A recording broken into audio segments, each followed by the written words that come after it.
तो अब हम स्टार्ट करते हैं अपना next topic, ideal and non ideal solution. तो ये जो basically ideal and non ideal solution होते हैं, लिक्विड टू लिक्विड सॉल्यूशन होते हैं, जो क्लासीफाई हो जाते हैं आगे आइडियल और नॉन आइडियल सॉल्यूशन में। आइडियल सॉल्यूशन क्या होते हैं? जो रोल्स लॉ को ओबे करती है, जब तक पूरी कंसंट्रेशन होती है उसे बोलते हैं हम आइडियल सॉल्यूशन, और जो रोल्स लॉ को ओबे नहीं करते हैं उसे हम बोलते हैं नॉन आइडियल सॉल्यूशन। अब रोल्स लॉ क्या होता है हम पिछली वीडियो में देख चुके हैं, अगर आपने नहीं देखी है तो आप देख सकते हैं, उसका डिस्क्रिप्शन में मैं लिंक दे दूंगा। अब इनके बीच में हम डिफरेंस कर लेते हैं। अब इन आइडियल सॉल्यूशन में क्या होता है, जो पी ए होता है वो इक्वल होता है एक्स से पी ए नोट के, और जो पी बी होता है वो X B P B naught के। ऐसे नॉन आइडियल सॉल्यूशन में वो दोनों अनइक्वल हो जाते हैं, जैसे P A naught equal to X A P A naught. उसके बाद कंपोनेंट होते हैं, जो component A plus component B equal to solution A B बनाते हैं इसमें आइडियल सॉल्यूशन में। लेकिन नॉन आइडियल में कंपोनेंट ए और कंपोनेंट जब बी को हम ऐड करते हैं तो वो जो बनाते हैं सॉल्यूशन सा कंपोनेंट ए बी, वो कंपोनेंट ए बी बन जाता है, सॉल्यूशन ए बी की बात है। लेकिन जो फोर्सेस ऑफ अट्रैक्शन होती है आइडियल सॉल्यूशन में between A and B are exactly same as A minus A to A and B to B. But उसमें जो होती है जो फोर्स ऑफ अट्रैक्शन होती है A to B is not equal to attraction of A to A, और is not equal to attraction of B to B, अलग अलग होती है, उसमें सेम हो जाती है। अब जब हम आइडियल सॉल्यूशन को मिक्स करते हैं, कोई एंथैल्पी नहीं होती ना कोई वॉल्यूम चार्ज होता है, तो डेल्टा एच आता है जो इनको मिक्स करने पे वो ज़ीरो के इक्वल आता है। लेकिन जब उसको मिक्स करते हैं एंथैल्पी भी होती है, वॉल्यूम भी चेंज होती है, इसलिए जब उसको डेल्टा एच आता है मिक्स करने पे वो is not equal to zero आता है। वॉल्यूम के लिए वी यूज़ हो गया, एंथैल्पी का मतलब हीट एच हो गया ना, तो एच आ गया, हीट प्रोड्यूस या हीट लग रही है उसे बोलते हैं। अब जैसे इसका एग्जांपल आ गया hexane and n heptane, bromoethane, benzene, और उसके एग्जांपल आ गया H2O ethanol, H2O CH3 COOH। इसके बाद यहाँ there are two types of non ideal solution. First क्या होता है, positive deviation from Raoult's law. इसमें क्या होता है, ए और ए टू बी इंटरेक्शन होती है जो वो वीकर होती है ए टू ए और बी टू बी से, समझ गए? मतलब ए की इंटरेक्शन इन दोनों से वीकर होगी, ए टू बी वाली वीकर होगी ए से ए और बी से बी से। तो due to this vapour pressure increases which result in positive deviation, इसकी वजह से वेपर प्रेशर बढ़ जाता है और पॉजिटिव डेविएशन रिजल्ट होता है। इसके बाद पी टोटल हो जाएगा X A P A nought plus X B P A nought, पीछे हमने पढ़ा था P A plus P B, तो liquid A plus liquid B equal to solution A B, और यहाँ पे वही डेल्टा एच पॉजिटिव रहेगा, डेल्टा वी भी पॉजिटिव रहेगा। तो इसका एग्जांपल दिया गया। उसके बाद नेक्स्ट टाइप आता है negative deviation from Raoult's law. इसमें क्या होता है, ए बी इंटरेक्शन होता है वो स्ट्रोंगर होता है ए और बी बी से। तो डिफरेंस क्या हो गया, पॉजिटिव में क्या होता था, पॉजिटिव में होता था जो ए होता है वो वीकर होता है, और नेगेटिव में क्या हो गया, जो पॉजिटिव होता है वो स्ट्रोंगर होता है। तो ऐसे ही इसका पी टोटल निकल जाएगा, इसमें डेल्टा एच होएगा वो नेगेटिव हो जाएगा, डेल्टा वी नेगेटिव हो जाएगा। इसके एग्जांपल आप पढ़ सकते हैं, ये क्वेश्चन भी कई बार पूछ लिया जाता है, तो एक बार देख लेना ध्यान से थोड़ा। इसके बाद हम पढ़ते हैं solution of CH43। Basically CH43 को हम क्या बोलते हैं, क्लोरोफॉर्म। CHCl3 सॉरी CH43 बोल गया मैं गलती से, CHCl3 है जो उसे हम क्लोरोफॉर्म बोलते हैं, और जो CH3 डबल बॉन्ड आगे बीच में O के बाद ये एसीटोन हो गया। IUPAC नेमिंग अगर किसी ने नहीं पढ़ी है तो मैं लिंक दे दूंगा, उसे भी पढ़ सकते हैं। Shows negative deviation why in pure CHCl3 and pure acetone there is no hydrogen bonding, but after mixing there is hydrogen bonding between hydrogen of CH4 CHCl3 and oxygen of acetone due to strong interaction between solution। ठीक है, इसमें हमें question पूछा गया था कि एक solution दिया गया है क्लोरोफॉर्म का और एसीटोन का जो नेगेटिव डेविएशन दिखा रहा है, ऐसा क्यों? तो हमें पता है जैसे एक प्योर जब हम प्योर क्लोरोफॉर्म लेते हैं और प्योर एसीटोन लेते हैं, वहाँ पे कोई हाइड्रोजन बॉन्डिंग तो होती नहीं, लेकिन जब हम उनको मिक्स कर देते हैं जब वहाँ पे हाइड्रोजन बॉन्डिंग आ जाती है, और जो हाइड्रोजन होते हैं क्लोरोफॉर्म के और ऑक्सीजन के वो मिल जाते हैं आपस में, हाइड्रोजन बॉन्डिंग आ जाती है उन दोनों के बीच में, जिसकी वजह से स्ट्रॉन्ग इंट्रैक्शन बन जाती है दोनों के बीच में, दोनों के मॉलिक्यूल्स के बीच में, और वेपर प्रेशर कम हो जाता है, जिसकी वजह से नेगेटिव डेविएशन होती है। इसका डायग्राम भी बना के दिया होगा। इसके बाद हम पढ़ते हैं एजिट्रोप्स। एजिट्रोप्स क्या होता है? एजिट्रोप्स क्या होता है? Binary mixture having same composition in liquid and vapour phase and boil at a constant temperature. जब बाइनरी मिक्सचर अभी हमने पीछे पढ़ा था, सॉल्यूट प्लस सॉल्वेंट, अगर याद हो आपको, नहीं देखा हो तो लिंक दिया हुआ है डिस्क्रिप्शन में, एक बार जाके देखिए। बाइनरी मिक्सचर जिनके पास सेम कॉम्पोजिशन हो लिक्विड और वेपर फेस की, और एक कांस्टेंट टेम्परेचर जब उन्हें बॉयल किया जाता है, तो उसे एजिट्रोप्स बोलते हैं। इसके लिए हम यूज़ करते हैं x equal to Y and X B equal to Y B. इसके लिए डायग्राम दिया गया है नीचे। इसमें मोल फ्रैक्शन के थ्रू और वेपर प्रेशर के थ्रू बताया गया है कि एजिट्रोप्स कैसे चेंज होते हैं, क्या है एजिट्रोप्स। इसके बाद आता है एक और बात, azeotropes can't be separated into components by fractional destructions. जो एजिट्रोप्स होते हैं वो सेपरेटेड नहीं होते हैं कंपोनेंट में फ्रिक्शनल डिस्टिलेशन की वजह से। ये थोड़ा ऊपर हो गया मेरे ख्याल से, कोई बात नहीं। There are 2 type of azeotropes. Azeotropes के भी 2 टाइप हैं। एक होता है मिनिमम बॉइलिंग पॉइंट एजिट्रोप, एक होता है मैक्सिमम बॉइलिंग एजिट्रोप। जो मिनिमम बॉइलिंग एजिट्रोप होता है उसका मतलब क्या है? The solution which show large positive deviation from Raoult's law form minimum boiling azeotrope at a specific composition. इसका जो दूसरा होगा मैक्सिमम, वो उल्टा करेगा, वो ये लार्ज पॉजिटिव बना रहा है डेविएशन रोल्स लॉ से, वो लार्ज नेगेटिव बनाएगा। देखिए, the solution that show large negative deviation from Raoult's law form maximum boiling azeotrope at a specific composition. इसके एग्जाम्पल भी दिए गए हैं दोनों के। इसके बाद हम पढ़ते हैं colligative properties. The property of solution which depend only on number of solute particles. ये जो प्रॉपर्टी होती है सॉल्यूशन की होती है, जो सिर्फ नंबर ऑफ सोल्यूट पार्टिकल के ऊपर डिपेंड करती है। जो कॉलिगेटिव प्रॉपर्टी होती है डायरेक्टली प्रोपोर्शनल होती है number of particle in solution directly proportional to 1 by molar mass of solute. तो इसे आप याद कर सकते हैं, colligative property directly proportional to number of particle in solution inversely proportional to molar mass of solute. जो 4 कोलोगेटिव प्रॉपर्टी होती है वो डिपेंड करती है relative lowering of vapour pressure. इसको आप याद कर सकते हैं RLVP लिख के। आगे मैं काफ़ी जगह RLVP यूज़ करूँगा, इससे पहले डिफाइन करूँगा RLVP होता क्या, relative lowering of vapour pressure. इसके बाद depression of freezing point of solvent, elevation of boiling point of solvent, osmotic pressure of solution. ये सारी टर्म मैंने आगे डिफाइन की हुई है डिटेल में, एक बार मैं आपको समझा देता हूँ। रिलेटिव लोअरिंग ऑफ वो वेपर प्रेशर RLVP, इसमें क्या होता है? जब एक नॉन वोलेटाइल सोल्यूट एक सॉल्वेंट में डिजोल्व होता है और जो उसका वेपर प्रेशर होता है वो लोअर हो जाता है प्योर सॉल्वेंट से, उसे हम RLVP बोल देते हैं।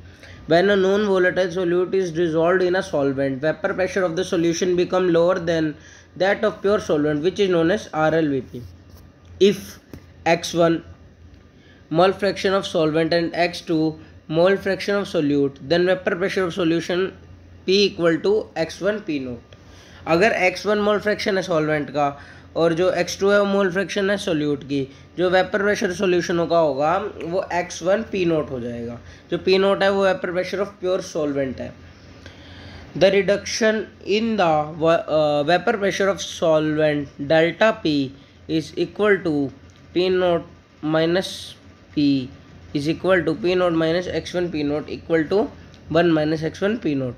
ये फॉर्मूला बन जाता है RLVP का, आप याद करना एक बार। डेल्टा P ये change in P by P note equal to X2 means that RLVP is equal to mole fraction of solute. If N1 and N2 are number of mole of solvent and solute, then RLVP equal to P note minus P by P note equal to X2 equal to N2 by दोनों का सम N2 plus N1। लेकिन अगर dilute solution की बात की गई है तो ये चेंज हो जाएगा, इसमें आ जाएगा P note minus P by P note equal to N2 by N1। इसके बाद हम पढ़ते हैं हेयर मासेस दिए गए हैं हमें 2। W1 and W2 are the masses of and M1 and M2 are molar masses of solvent and solute respectively. जब ये ऊपर जो केस बताया गया है इसके हिसाब से तो आंसर आ जाएगा इसका P note minus P by P note equal to N2 minus N1 N2/N1 equal to WT/M2 dot M1 by W1। इसके बाद एक क्वेश्चन दिया गया है। इस क्वेश्चन में क्या बोला गया है, solution is prepared by dissolving 10 gram of non volatile solution in 200 gram of water. It has a vapour pressure of 31.4 mm of Hg at 300 K। Calculate the molar mass. Molar mass निकालना है, लेकिन vapour pressure दिया गया है इसमें pure water का 32 mm of Hg। तो इसमें पहले WT लिख लेंगे हम 10 ग्राम, उसके बाद W1 लिख लेंगे 200 ग्राम, ये जो हमें मेंशन है। M2 हमें पता नहीं, M1 दिए गए 10 ग्राम वाटर का। और इसके बाद हम नीचे फॉर्मूला लगाएंगे, P भी लिख लेंगे, P0 भी लिख लेंगे, जो हमें गिवन है 31.04 और 32 mm। उसके बाद हम नीचे फॉर्मूला लगाएंगे P0 minus P by P0, तो इसका आंसर आ जाएगा 32 माइनस 31.04 बाई 32। इसका आंसर आ जाएगा आपके पास अप्रोक्स 10/200/10 अप्रोक्स आ जाएगा, ये M2 आ जाएगा यहाँ से 100 ग्राम मोल। तो ये आपका आंसर आ जाएगा। इसमें M2 ही निकालना था ना, हमें दिया नहीं होता, 100 ग्राम मोल आंसर आ जाएगा। इसके बाद हम पढ़ते हैं elevation of boiling point.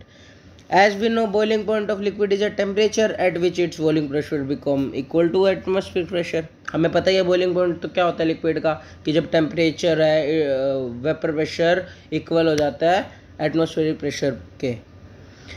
The boiling point of a solution is always higher than the boiling point of pure solvent in which the solution is prepared। ये बात याद रखना कि जो boiling point होता है solution का वो हमेशा ज़्यादा होता है boiling point of pure solvent से। This is because vapor pressure of solution at a given temperature is found to be lower than boiling vapor pressure of pure solvent at the same temperature। इसके बाद हम पढ़ते हैं in a pure liquid the entire surface is occupied by the molecules of liquid. अगर आपको कुछ बात समझ ना आ रही हो, कुछ लिखा हुआ समझ ना आ रहा हो, तो मैंने PDF भी दी गई है, डिस्क्रिप्शन में लिंक है, वहाँ से डाउनलोड करके उसकी प्रिंट आउट निकलवा के अच्छे से एक बार पढ़ना, रिवीजन ज़रूर लेना पेपर से पहले। क्विक रिवीजन है लेकिन डिटेल में है थोड़ी, तो अगर आप इससे जाओ तो शॉर्ट नोट्स भी बना सकते हो। हम कंटिन्यू करते हैं ना। Pure liquid the entire surface is occupied by the molecule of liquid. Pure liquid में जो सरफेस होता है उसका सारा ज़्यादातर मॉलिक्यूल से इक्विपाई होता है।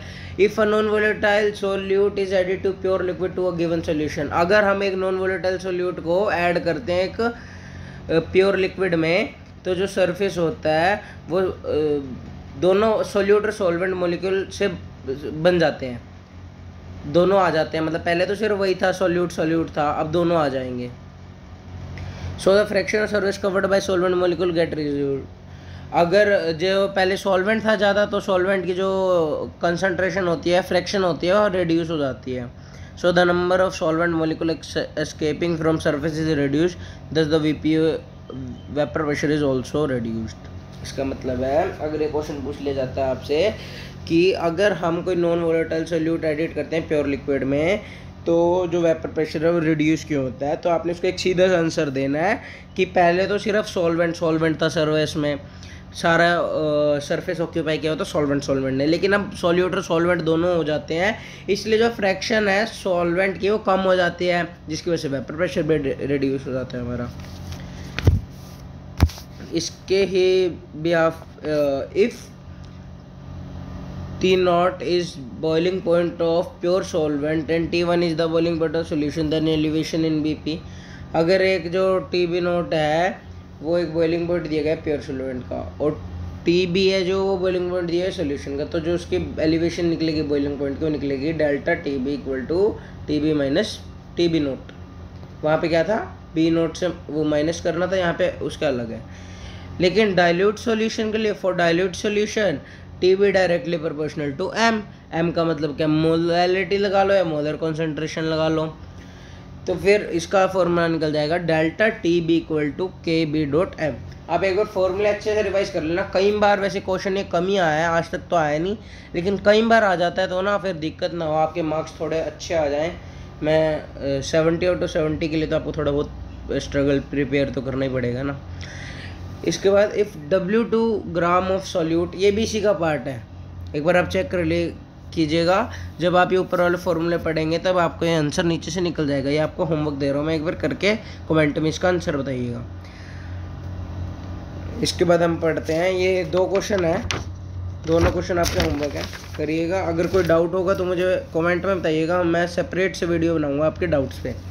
इसका टॉपिक पढ़ते हैं हम, depression of freezing point. The freezing point of a structure is the temperature at which vapour pressure of the substance in its liquid phase is equal to its vapour pressure in solid phase. जब depression freezing point क्या होता है, जब freezing point है किसी substance का, वो vapour pressure जब सब्सटेंस का लिक्विड फेज में इक्वल हो जाता है उसके सॉलिड फेज से। जो वेपर प्रेशर होता है जो लिक्विड का, वो इक्वल हो जाता है वेपर प्रेशर और सॉलिड फेज से, तो उसे हम बोल देते हैं depression of freezing point. When a non volatile solute is added to a solvent, the freezing point of the solution is always lower that of pure solvent as vapour pressure of solvent decreasing in presence of non volatile solute. जब non volatile solute add होता है कि solvent में, तो जब freezing point हमेशा कम होता है उस प्योर सॉल्वेंट से, क्योंकि जो वेपर प्रेशर है सॉल्वेंट का डिक्रीज होता है जब नॉन वोलेटाइल सॉल्यूट है उसमें ऐड किया जाता है, जिसे जो अभी हमने पीछे पढ़ा हुआ है एलिवेशन ऑफ बॉइलिंग पॉइंट में, जो हमने पीछे पढ़ा था ना कि वेपर प्रेशर क्यों रिड्यूस होता है जब हम नॉन वोलेटाइल, ये सिमिलर है वैसे। This difference in freezing point is known as depression in freezing. अभी हमने पीछे पढ़ा था डिप्रेशन इन बॉइलिंग पॉइंट पढ़ा था, लेकिन ये फ्रीजिंग आगे उससे सिमिलर है। तो इसका भी वैसे ही फॉर्मूला निकल जाएगा, delta T F equal to K F into W2 by M2 by W1 by 1000। जो यहाँ पे के एफ को स्टैंड करेगा फ्रीजिंग पॉइंट डिप्रेशन कॉन्स्टेंट के लिए। इससे रिलेटेड क्वेश्चन दिया गया है, calculate the freezing point of a solution containing 60 gram of glucose, molar mass equal to 120 gram, कहाँ गया यार, हाँ 120 ग्राम नहीं 100 gram mol in 250 gram of water. तो यहाँ पे के एफ की वैल्यू दी गई है 1.0 के ग्राम मोल। तो इसका आंसर जो हम निकालेंगे, मोलैलिटी निकालेंगे पहले सॉल्यूशन की। पहले तो जो गिवन होता है ना, सबसे पहले आप तो वो लिख दीजिए सबसे ऊपर, ताकि उससे हमें पता लग जाता है हमें क्या निकालना है। तो यहाँ पे अभी हमने मोलैलिटी निकालनी है, तो M equal to WT by M2 into 1000 by W1, जो अभी हमने ऊपर फॉर्मूला पढ़ा है। तो 60 बाई 100 इंटू 1000 बाई 250, तो यहाँ से आंसर आ जाएगा 1.33। इसके बाद डेल्टा TF हो जाएगा, जो यहाँ से आंसर आया 1.33 इंटू 1.36 हो जाएगा, क्योंकि ऊपर वैल्यू दी हुई थी डेल्टा TF की 1.06, सॉरी 36 नहीं 1.06, तो सॉरी तो मल्टीप्लाई करके 2.47 के आंसर आ जाएगा। और फ्रीजिंग पॉइंट कैसे निकलेगा, इसको जब हम 273.15 में से माइनस कर देंगे वो फ्रीजिंग पॉइंट आ जाएगा हमारा। इससे रिलेटेड एक और क्वेश्चन है, आप ट्राई करना एक बार, नहीं निकलेगा तो मुझे बता। अगर वीडियो अच्छी लगी हो तो चैनल को लाइक शेयर एंड सब्सक्राइब